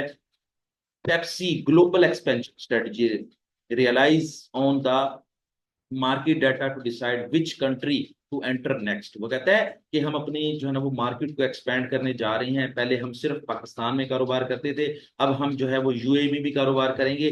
जरा चेक करके देखते हैं कि यूएई में कारोबार जो है हमारे लिए फायदेमंद है या नुकसानदेह है। तो जब कभी भी हम कारोबार को एक्सपेंड करने के बारे में मालूमात हासिल करेंगे तो वो जो मालूमात होंगी वो स्ट्रेटेजिक लेवल की मालूमात होंगी। दूसरी किस्म की मालूमात होती है टेक्टिकल इंफॉर्मेशन या टेक्निकल मालूमात। ऐसी मालूमात जो मीडियम लेवल की प्लानिंग में काम आती हैं। ये समझ लें कि जो मिडिल मैनेजमेंट होती है, जब कभी भी वो डिसीजन मेकिंग कर रही होती है, तो उसकी जो इंफॉर्मेशन होती है वो भी मीडियम टर्म लेवल की प्लानिंग के लिहाज से होती हैं, use by the middle management for departmental decision making. अपने ही डिपार्टमेंट के अंदर कोई भी डिसीजन मेकिंग करनी है तो उसके अंदर जो इन्फॉर्मेशन इस्तेमाल होती है उसको हम टैक्टिकल इन्फॉर्मेशन कहते हैं। Focus on the budgeting, performance evaluation and the resource allocation. Resource allocation करने के लिहाज से जो भी इंफॉर्मेशन डिसीजन मेकिंग में काम आती है उसको हम टैक्टिकल इंफॉर्मेशन कहते हैं। एग्जाम्पल क्या है? The market team at Pepsi uses sales data to adjust the advertising budget strategies for the different products। लो जी, बड़ा सिंपल सी एग्जांपल उसने दे दी कि हमें जो है एडवर्टाइजमेंट करनी है, और एडवर्टाइजमेंट करने के लिहाज से हम ये देखना चाह रहे हैं कि किस प्रोडक्ट की सेल ज्यादा है, उसी की ही हम जो है एडवर्टाइजमेंट ज्यादा करेंगे। या फिर किसकी सेल सबसे कम है, फिर या फिर उसकी भी हम जो है एडवर्टाइजमेंट कर सकते हैं। तो हमने असल में अपने डिपार्टमेंट के लेवल पे जो है ना वो डिसीजन मेकिंग करनी है कि कौन सी प्रोडक्ट की जो है ना वो एडवर्टाइजिंग करें और कौन सी ना करें। ठीक है। तो इस लिहाज से जो भी कोई इंफॉर्मेशन हासिल करेंगे उन इंफॉर्मेशन को हम कैटेगराइज करेंगे, और वो कैटेगरी क्या कहलाएगी? आपकी प्रैक्टिकल इंफॉर्मेशन कहलाएगी। सी, तीसरे लेवल की इंफॉर्मेशन होती है ऑपरेशनल लेवल। ये बात याद रख लें, ऑपरेशनल लेवल की जो इंफॉर्मेशन होती है ये वो इंफॉर्मेशन होती है जो कि day to day business activities के बारे में होती हैं। ऐसी तमाम की तमाम इंफॉर्मेशन जिनका ताल्लुक रोजमर्रा कारोबार से होता है, तो रोजमर्रा कारोबार की जो मालूमात होती है उसको हम ऑपरेशनल इंफॉर्मेशन कहते हैं। Use by the supervisors and the employees for the routine task. वो कहता है कि रूटीन टास्क को परफॉर्म करने के लिए सुपरवाइजर्स इन इंफॉर्मेशन को जो है ना वो यूज करते हैं, एम्प्लॉयज भी इन इंफॉर्मेशन को यूज करते हैं। इंक्लूड इन्वेंट्री लेवल्स, के कितना इन्वेंट्री लेवल होना चाहिए, डेली सेल्स क्या क्या होनी चाहिए। अब देखिए, ये हम फ्यूचर के बारे में डिसीजन मेकिंग कर रहे हैं कि हमारी फ्यूचर की सेल कितनी होनी चाहिए, हमारा प्रोडक्शन का लेवल कितना होना चाहिए, हमारे कस्टमर ऑर्डर्स कितने जो है ना वो रोज होने चाहिए। फिर उसी के लिहाज से जो प्लानिंग होती है वो डे टू डे प्लानिंग होती है, और उस डे टू डे प्लानिंग के लिहाज से जो मालूमात चाहिए होती है उसको हम क्या कहते हैं? ऑपरेशनल इंफॉर्मेशन कहते हैं। चलें जी। वो कहता है कि the importance of different sources and categories of information. वो कहता है कि दो सोर्सेज मैंने बताए हैं आपको, एक इंटरनल सोर्सेज बताए हैं, एक एक्सटर्नल सोर्सेज बताए हैं। इस तरीके से कैटेगरीज भी मैंने आपको चार किस्म की बताई हैं। चारों किस्म की कैटेगरीज को की अहमियत क्या है और इसकी जो है ना वो फायदे क्या हैं वो हम डिस्कस करेंगे। सबसे पहला फायदा ये है कि combining internal and external sources gives business a competitive edge. वो कहता है कि जब कंपनी के पास इंटरनल इंफॉर्मेशन भी होगी और एक्सटर्नल इंफॉर्मेशन भी होगी, दोनों इंफॉर्मेशन होगी, तो फिर वो अपने हरीफ के साथ सही मुकाबला करने के लिहाज से कामयाब हो जाएगा। लेकिन अगर उसके पास मालूमात कम होगी तो उसकी जो है मालूमात की कमी ही उसको अपने हरीफ के साथ जो है ना वो मुकाबला करने से हटाएगी। वो कहेगी कि हमारे पास तो इन्फॉर्मेशन है नहीं, हम कैसे जो है वो डिसीजन लें। तो इसका मतलब ये हुआ कि दोनों को कंबाइन करने से जो है ना वो की अहमियत है। अगर दोनों को जो है ना इकट्ठा हासिल नहीं करते या अपनी मालूमात पूरी नहीं रखते तो फिर ये आपके लिए नुकसानदेह। दूसरा, different categories of information help at all management level. वो कहता है कि सारी की सारी कैटेगरीज ऑफ इंफॉर्मेशन आपके पास होनी चाहिए, ऑल मैनेजमेंट लेवल पे होनी चाहिए। जैसे मैंने कहा, स्ट्रेटेजिक लेवल, टैक्टिकल लेवल, और day to day operational level. ठीक है। ये सारी की सारी इंफॉर्मेशन जब होंगी तो फिर हमारी डिसीजन मेकिंग ज्यादा अच्छी होगी। एक्यूरेट इंफॉर्मेशन, वो कहता है कि जी इंफॉर्मेशन एक्यूरेट होनी चाहिए। जब एक्यूरेट इंफॉर्मेशन होगी lead to better strategic decision, हम डिसीजन ज्यादा अच्छी तरीके से ले सकेंगे। लेकिन अगर फेक इंफॉर्मेशन होगी तो फिर हम सही जो है ना वो फैसला नहीं ले पाएंगे। Improved efficiency and cost saving, और उससे क्या होगा? एफिशिएंसी भी बढ़ेगी और कॉस्ट भी सेव होगी। चलें, ये इसकी एग्जांपल्स आप ले लें। अब हम बात करते हैं, आखिरी हमारा टॉपिक है कि ICMA Pakistan and its role in the market management accounting. कि मैनेजमेंट अकाउंटिंग के अंदर आईसीएमए का क्या रोल है। ठीक है। ये आईसीएमए का क्या किरदार है, ये बहुत अहम टॉपिक है। और इस टॉपिक के बारे में जो है ना वो हम सबको पता होना चाहिए कि मैनेजमेंट अकाउंटिंग का पाकिस्तान, आईसीएमए पाकिस्तान का मैनेजमेंट अकाउंटिंग के पर्सपेक्टिव में क्या रोल है। आईसीएमए मैनेजमेंट अकाउंटिंग को कहाँ तक लेके जा चुका है, तरक्की की राहों पर लेके जा चुका है, कितना लेके जा चुका है और कितना सफर रहता है।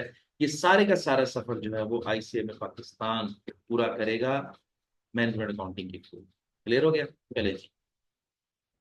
वो कहता है व्हाट इज मैं आईसीएमए पाकिस्तान। आईसीएमए पाकिस्तान क्या है? ICMA Pakistan institute of cost and management accountants of Pakistan is a professional accounting body. Management accounting के लिहाज से प्रोफेशनल अकाउंटिंग बॉडी जो है वो ICMA that promotes and regulates the management accounting profession, जो कि मैनेजमेंट अकाउंटिंग प्रोफेशन को बढ़ाने में मदद देता है, उसको रेगुलेट करने में मदद देता है और उसको तरक्की देने में मदद देता है। ये वाहिद इदारा है पाकिस्तान के अंदर जो मैनेजमेंट अकाउंटेंट या मैनेजमेंट अकाउंटिंग की फील्ड को इनहेंस करता है, प्रमोट करता है, रेगुलेट करता है। और जो भी कोई डिसीजन मेकिंग होती है मैनेजमेंट अकाउंटिंग के लिहाज से यही इदारा लेता है। It provides certification, education and training. वो कहता है कि ये सर्टिफिकेशन भी यही प्रोवाइड करता है, पढ़ाता भी यही है और ट्रेनिंग भी यही देता है to equip professionals with the cost and financial management skills of the strategic business decision making, कि वो ये सारी की सारी जो है टेक्निक्स खुद ही देता है। ये बना कब था? 1951 में। हेडक्वार्टर कहाँ पे है? कराची, पाकिस्तान में। रेगुलेटेड बाई, और इस आईसीएमए को रेगुलेट कौन करता है, कंट्रोल कौन करता है? Ministry of finance, government of Pakistan. ये जो आईसीएमए है ये पाकिस्तान, गवर्नमेंट ऑफ पाकिस्तान की कौन से महकमे के अंडर है? मिनिस्ट्री ऑफ फाइनेंस के अंडर है। फिर क्या कहता है? सर्टिफिकेशन ऑफर्ड, कौन सी सर्टिफिकेशन ऑफर करता है? सीएमए पाकिस्तान। सीएमए किसे कहते हैं? Certified management accountant. इसको क्या कहते हैं? Certified management accountant. और इसको आम लफ्जों में चार्टर्ड मैनेजमेंट अकाउंटेंट भी कहते हैं। आप इसको यहाँ पर ऐड कर लें, मैं भी ऐड कर देता हूँ यहाँ पर अपने उसमें। इसको हम क्या कहते हैं? Chartered,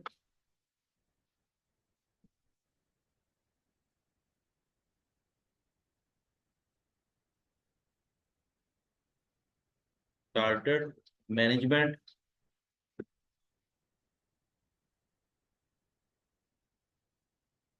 accountant, CMA.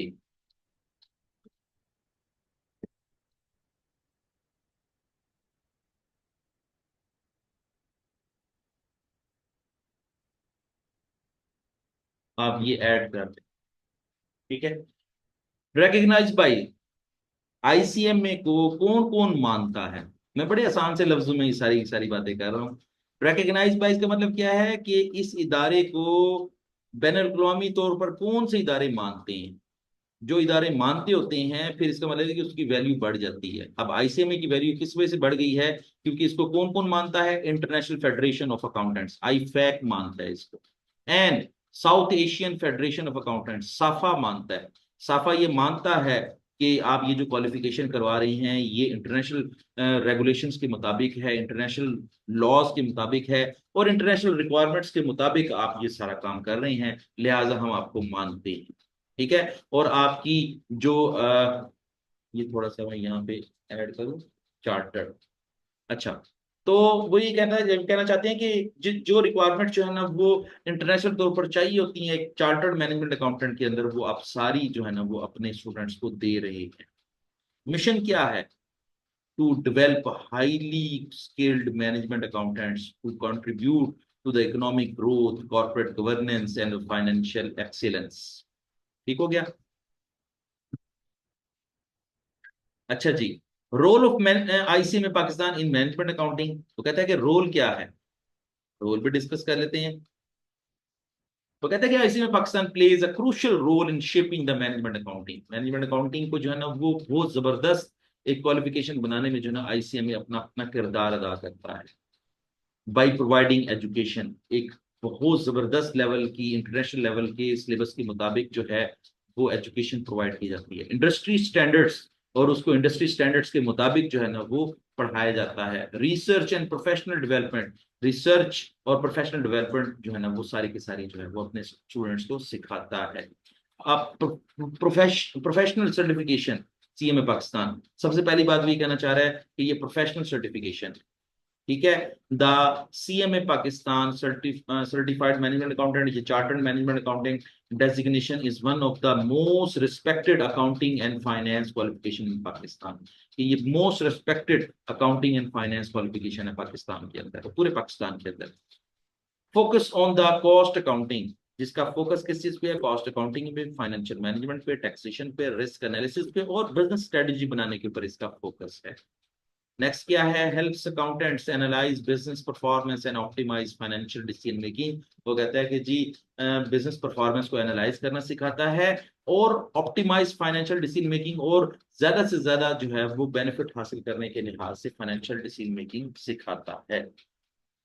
इसकी एग्जांपल क्या, a CMA Pakistan professional working at Pepsi Pakistan can analyze the cost structure, pricing strategies and profit margin to improve the business efficiency। वो कहता है कि अगर एक पेप्सी कंपनी के अंदर एक CMA काम कर रहा है, चार्टर्ड मैनेजमेंट अकाउंटेंट काम कर रहा है, तो वो क्या क्या कर सकता है, कॉस्ट स्ट्रक्चर बना सकता है, प्राइसिंग स्ट्रेटजीज तय कर सकता है और प्रॉफिट मार्जिन को जो है ना वो इम्प्रूव कर सकता है और उसकी एफिशिएंसी को इम्प्रूव कर सकता है। नेक्स्ट वो कहता है कि रेगुलेशंस एंड स्टैंडर्ड सेटिंग इन पाकिस्तान। कहता है कि ICMA Pakistan works with government of regulatory bodies. बहुत सारी जो पाकिस्तान की जो रेगुलेटरी बॉडीज है ना, जो रेगुलेट करती हैं, जो चलाती हैं, मुख्तलिफ इदारों को चलाती हैं, मुख्तलिफ कंपनीज को चलाती हैं, मुख्तलिफ किस्म के जो ना प्रोजेक्ट्स को चलाती हैं, तो ICMA पाकिस्तान उसके साथ मिलकर काम कर रहा है, पाकिस्तान उसके साथ कोलेबोरेशन के साथ काम कर रहा है। गवर्नमेंट और ICMA मिलकर जो है ना वो कोलेबोरेट करते हैं to set financial and cost accounting standards, और फाइनेंशियल और कॉस्ट अकाउंटिंग के स्टैंडर्ड्स को सेट करने में दोनों मिलके काम करते हैं। Number two, ensures that Pakistani companies follow ethical financial practices and effective cost management techniques. और वो ये इंश्योर करवाते हैं, ये इस चीज की यकीन दहानी करवाते हैं, पाकिस्तान के अंदर ICMA जो है वो इस चीज की यकीन दहानी करवाता है कि तमाम के तमाम लोग जो हैं वो cost and management accounting techniques उसी तरह इस्तेमाल करें जिस तरीके से जो है वो सर्टिफाइड हैं और जिस तरीके से जो है ना वो पूरी दुनिया में मानी जाती हैं। वही प्रैक्टिस अडॉप्ट करेंगे और वही cost and management accounting techniques use करेंगे, जिससे जो है वो ट्रांसपेरेंसी आएगी और मुल्क का जो वकार है वो उसमें इजाफा करने में मदद साबित होगा। Collaborates with the security exchange commission of Pakistan, SECP के साथ जो है ना कोलैबोरेट करता है ICMA, and State Bank of Pakistan और स्टेट बैंक के साथ भी कोलैबोरेट करता है to improve the corporate governance. Corporate governance को जो है ना वो इनहेंस करने के लिहाज से इसके ऊपर काम करता है। एग्जाम्पल क्या है, ICMA Pakistan helps business in implement activity based costing. ICMA Pakistan जो है वो एक्टिविटी बेस्ड कॉस्टिंग को जो है ना इंप्लीमेंट करने में मददगार साबित होता है, and budgeting strategies to improve the profitability and the financial transparency. वही बात आ गई ना कि ट्रांसपेरेंसी को जो है ना बिल्ड करने में जो है ना वो ICMA एक अपना किरदार अदा करता है, और वो किस तरीके से अदा करता है, मॉडर्न मैनेजमेंट अकाउंटिंग टेक्निक जिसको हम ABC कॉस्ट अकाउंटिंग कहते हैं उसको यूज करने के लिहाज से इसका काफी मददगार साबित होता है। फिर वो कहते हैं industry research and policy development. ICMA Pakistan जो है वो रिसर्च के ऊपर जोर देता है, टैक्सेशन की रिसर्च के ऊपर जोर देता है, फाइनेंशियल रिफॉर्म्स के ऊपर जोर देता है, और कॉस्ट कंट्रोल और इकोनॉमिक पॉलिसीज को बनाने के ऊपर जोर देता है। तो ICMA जो है वो रिसर्च के ऊपर जोर देता है और पॉलिसी मेकिंग के ऊपर जोर देता है। ठीक है, publishes reports to guide business in financial planning and strategic in management. Strategic management में और फाइनेंशियल प्लानिंग के लिहाज से जो है ना वो बहुत सारी ऐसी रिपोर्ट्स हैं जो कि शाया होती हैं, ICMA के प्लेटफॉर्म से शाया होती हैं, और वो बहुत सारी फाइनेंशियल प्लानिंग और स्ट्रेटेजिक मैनेजमेंट जो है ना वो करना सिखाता है। Advice is the Pakistani government on financial reforms, और फाइनेंशियल रिफॉर्म्स करने में जो है ना पाकिस्तानी गवर्नमेंट की जो है ना वो उसको मशवरा देता है। Taxation policies and business regulations, कारोबार को चलाने के लिहाज से टैक्सेशन की पॉलिसीज बनाता है, और बिजनेस को चलाने के लिहाज से उसको उसके कवानीन के ऊपर भी जो है ना वो अपनी राय देता है। एग्जाम्पल क्या है, ICMA Pakistan played a role in advising on sales tax regulations and corporate tax policies. तो कहता है कि जी ICMA ने जो है ना वो बहुत जबरदस्त किरदार अदा किया है सेल्स टैक्स को रेगुलेट करने में, और कॉर्पोरेट टैक्स पॉलिसीज को बनाने में बहुत अहम किरदार अदा किया है, helping companies align with the government standards, और गवर्नमेंट स्टैंडर्ड्स को बनाने में जो है ना वो काफी अपना किरदार अदा किया है। Training workshops and continued education, वो कहता है कि जी ट्रेनिंग देने के लिहाज से, वर्कशॉप कंडक्ट करने के लिहाज से और कंटिन्यूड एजुकेशन करने के लिहाज से ICMA ने जो है ना वो अपने काफी सारे प्लेटफॉर्म से जो है ना वो उसका इजरा किया है। सबसे पहले provide training programs workshops and online courses to keep the professional updates. बहुत सारे ऐसे कोर्सेज करवाए हैं, बहुत सारे ऐसे कोर्सेज कर रहे हैं और करवाने के की जो है ना वो इरादा रखते हैं, जिससे जो है ना वो जो प्रोफेशनल्स हैं वो अपडेट रहते हैं, उनका जो रीसेंट नॉलेज है वो लेटेस्ट रहता है, और जो चीजें नई आ रही हैं उसके बारे में भी वेल इन्फॉर्म करता है। और इस चीज के बारे में मैं भी जो है ना वो इसका सबूत देता हूँ कि मैंने भी काफी सारे ऐसे ट्रेनिंग प्रोग्राम्स हैं, वर्कशॉप्स हैं और ऑनलाइन कोर्सेज हैं जो कि जो है ना मैंने आईसीएमए के प्लेटफॉर्म से किए हैं। तो उसके बाद फिर वो कहता है कि कंडक्टेड सीपीडी, सीपीडी कहते हैं कंटिन्यूड प्रोफेशनल डेवलपमेंट प्रोग्राम्स। ऐसे प्रोग्राम भी जो है ना वो साथ साथ चलते रह जाते हैं, जो कि जो है ना वो प्रोफेशनल डेवलपमेंट करने के लिहाज से काफी मददगार साबित होते हैं और कैरियर ग्रोथ में काफी काम आते हैं।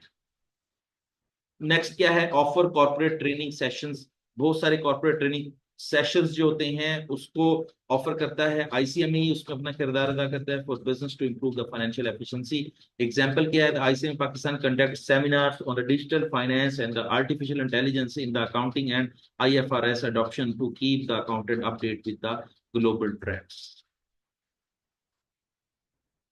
Job placement and development. ICMA जो है वो जॉब प्लेसमेंट करने के लिहाज से, लोगों को जॉब्स हासिल करने में मदद करने के लिहाज से और उनकी जॉब्स को क्रिएट करने के लिहाज से आईसीएमई अपना किरदार अदा करता है। हेल्प सीएमएस, जिन्होंने सीएमए कर लिया होता है उनको हेल्प करता है आईसीएमए प्रोफेशनल्स की और हाई पेइंग जॉब्स, उनको अच्छी पे वाले जॉब्स हासिल करने में मददगार साबित होता है in multinational companies, banks, manufacturing firms and the government organisations. दूसरा, ICMA members work in finance, audit, risk management and consultancy roles across the various industries. जितने भी लोगों ने जो है ना वो आईसीएमए किया हुआ है, सीएमए किया हुआ है, वो फाइनेंस के अंदर, ऑडिट के अंदर, रिस्क मैनेजमेंट के अंदर और कंसल्टेंसी रोल में जो है ना वो काफी मुल्क के अंदर काम करते हुए नजर आते हैं। एग्जाम्पल क्या है, a CMA Pakistan certified accountant can work as a finance manager, finance के मैनेजर के तौर पर काम कर रहा है, सीएफओ के तौर पर काम कर रहा है, बिजनेस कंसल्टेंट के तौर पर काम कर रहे हैं इन leading firm like Pepsi Pakistan, Engro, Unilever and Habib bank limited. और बहुत सारे एरियाज के अंदर जो है ये सीएमए जो है वो अपना किरदार अदा कर रहे हैं।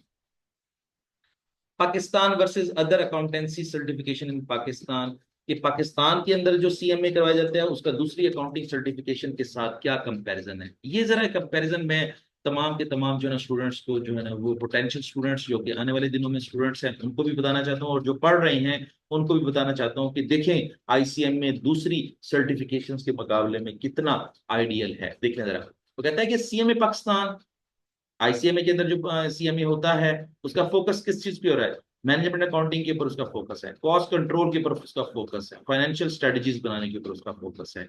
और ये जो सीएमए है ये कहाँ पे ज्यादा जो है ना वो काम आता है, corporate professionals in the finance and cost management. वो कहता है कि कॉस्ट मैनेजमेंट करने के लिहाज से और फाइनेंस के लिहाज से ये लोग बहुत ज्यादा हेल्पफुल साबित होते हैं, और इनके लिए जो आइडियल वर्किंग कंडीशन है ये वाला area. CA Pakistan by cap, I cap के जरिए जो है ना जो सीए किया जाता है उसके उसका उसका फोकस किस चीज पे हो रहा है, फाइनेंशियल रिपोर्टिंग के ऊपर है, ऑडिट एंड टैक्सेशन के ऊपर है। और इनके लोग कहाँ कहाँ पर जो है ना वो सर्व कर सकते हैं ज्यादा, accountants in audit firms and financial reporting roles, financial reporting role में जो है ना वो ज्यादा ये हेल्पफुल साबित होते हैं, और इनकी फील्ड जो है वो ज्यादा फील्ड जो है ना वो यहाँ पर सेट होती है। ACCA, association of chartered certified accountants, जिसको हम एसीसीए कहते हैं, global accounting and financial management. इनका फोकस किस पे है, ग्लोबल अकाउंटिंग के ऊपर इसका फोकस है और फाइनेंशियल अकाउंट मैनेजमेंट के ऊपर इसका फोकस है।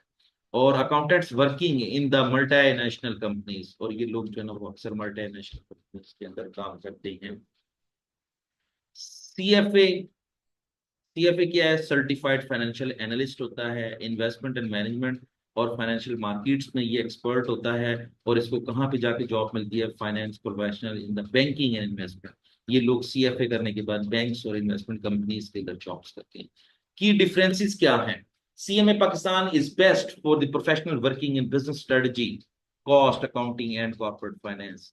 जो सीएमए है वो बिजनेस स्ट्रेटजी के अंदर, ठीक है, कॉस्ट अकाउंटिंग के अंदर और कॉर्पोरेट फाइनेंस के अंदर जो है वो काफी अच्छा रोल अदा करता है। CA Pakistan focus more on the auditing, taxation and external finance reporting. और ICMA Pakistan impact on the business success, किसी भी कारोबार की कामयाबी के लिए आईसीएमए का क्या किरदार है। आईसीएम में कितना असर डालता है, आईसीएमए कितना फायदेमंद साबित होता है। वो कहता है helps Pakistani companies optimize cost and increase profitability. वो कहता है कि कॉस्ट को कम से कम करने के लिहाज से जो सीएमए है, आईसीएमए है, इसका बहुत बड़ा रोल है। एंड इंक्रीजिंग प्रॉफिटेबिलिटी, जाहिर है जब कॉस्ट कम से कम होगी तो प्रॉफिटेबिलिटी बढ़ जाएगी। Promote ethical business practices and financial transparency, ethical business practices को जो है ना वो ये बूस्ट करता है, इनहेंस करता है। एंड फाइनेंशियल ट्रांसपेरेंसी, और कारोबार के अंदर जो भी कोई जो है ना वो फाइनेंशियल रिकॉर्ड होता है उसके अंदर शफाफियत लेके आता है, और उसमें जो है ना वो फ्रॉड्स को जो है ना वो कम से कम होने में मददगार साबित होता है। और वो कहता है कि provide skills management accountants to support Pakistan economic development. Pakistan की इकोनॉमिक डेवलपमेंट में जो है ना वो इसका जो सर्टिफाइड मैनेजमेंट अकाउंटेंट है वो इसमें किरदार अदा करता है।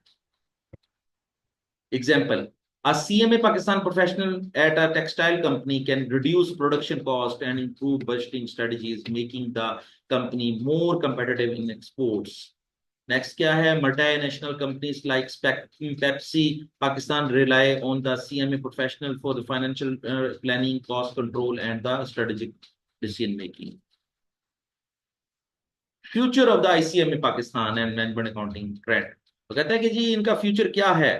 इंटेग्रेशन ऑफ, मैंने पहले भी बताया, integration of AI and the data analytics in the accounting, focus on the sustainability and the green accounting, growth of the digital finance and the fintech in Pakistan. Fintech कहते हैं फाइनेंशियल टेक्नोलॉजी, ठीक है। और आखिरी क्या है, higher demand for the strategic financial managers, ठीक है। कि जो आईसीएमएज हैं इनका फ्यूचर क्या है, कि highly demand for the strategic financial managers के तौर पर इनको अपॉइंट किया जाता है। तो ये था आपका टॉपिक नंबर 1, जो कि हमारा सिलेबस के लिहाज से मैं आपको थोड़ा सा गाइड कर देता हूँ। हम सिलेबस डिस्कस कर रहे थे,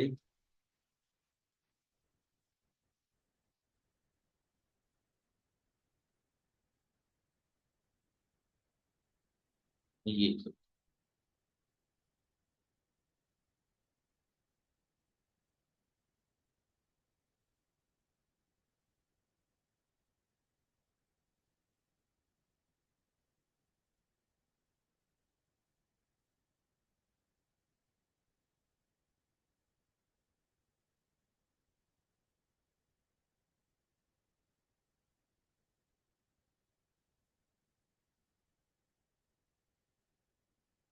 ये सिलेबस है। तो देखें हमने अपना ये वाला जो टॉपिक था, ये टॉपिक इसे शुरू किया हुआ था, टॉपिक नंबर 1 ये शुरू किया हुआ था और ये आज मुकम्मल कर रही है।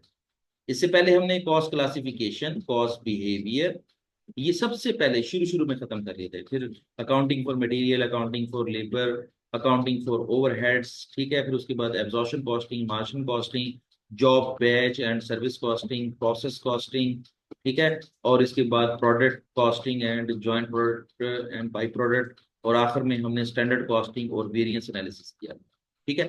ये सारे के सारे टॉपिक हमने, ईच एंड एवरी टॉपिक जो है वो हमने डिस्कस किया है, और उसकी डेफिनेशन के लिहाज से, उसकी थ्योरेटिकल बैकग्राउंड के लिहाज से, और उसकी न्यूमेरिकल अंडरस्टैंडिंग के लिहाज से, न्यूमेरिकल्स को सॉल्व करने के लिहाज से, और सबसे खास बात इस इन सेशंस में जितनी मैंने सेशन जो है ना वो पढ़ाया है, उसके अंदर मैंने आपको एमसीक्यूज जो है ना वो खुद सॉल्व करवाए हैं। आपकी एक फुल फ्लैज एक पैकेज आपका जो है ना वो तैयारी के लिहाज से मुकम्मल हो गया है। अब आप इसका जो है ना वो फायदा उठाएं, जितने भी रिकॉर्डेड लेक्चर्स हैं इसका आप जो है ना ज्यादा से ज्यादा फायदा उठाएं। मुझे काफी सारे जो है ना वो कैंपसेस से और काफी सारे जो है ना स्टूडेंट्स की तरफ से फीडबैक मिल रहा है कि हमें यहाँ पर इस प्लेटफॉर्म से, आईसीएमए के प्लेटफॉर्म से रिकॉर्डेड लेक्चर्स के जरिए जो है वो काफी सारा फायदा हो रहा है, और इंशाल्लाह उनकी तैयारी जो है ना वो अच्छी हो रही है। एक पॉजिटिव रिस्पॉन्स है, आप भी इसका फायदा उठाएं और अपनी तैयारी को जो है ना वो अप टू डेट करें। मैंने कोशिश किया है कि हर तरीके से आपकी तैयारी अच्छी हो जाए, लेकिन फिर भी अगर कहीं पर भी कोई लूप होल रह गया हो, या किसी भी लिहाज से कोई भी चीज जो है ना वो आपकी डिस्कस करने से रह गई हो, तो आप मुझसे जो है ना वो कंसल्ट कर सकते हैं। हम उसके ऊपर जो है तो वो एक एक्स्ट्रा डिस्कशन का जो सेशन है वो रख सकते हैं, ताकि आप तैयारी में कोई किसी किस्म की कमी ना रहे। चलें, मैंने पिछले दिनों सिलेबस के लिहाज से एक चीज देखी थी कि मैंने आपके साथ वेरिएंस एनालिसिस करने के लिहाज से इसके एमसीक्यूज डिस्कस नहीं किए हैं, ठीक है। तो ये मैं जो है ना वो किसी एक सेशन में जो है ना वो करवा दूंगा आपको। इसके अलावा बाकी सारे का सारा टॉपिक आपका, सारे का सारा सिलेबस आपका मुकम्मल हो गया। तो मैं एक सेशन जो है ना वो एमसीक्यूज को सॉल्व करने के लिहाज से करवाऊंगा। ठीक हो गया। चले, थैंक यू वेरी मच। आज का सेशन बड़ा ज़बरदस्त रहा, बड़ा फ्रूटफुल रहा। इंशाल्लाह एक मजीद सेशन होगा, और उसके बाद ये रिकॉर्डेड लेक्चर का जो सिलसिला है ये मुकम्मल हो जाएगा। ठीक है, थैंक यू वेरी मच। अल्लाह हाफिज़।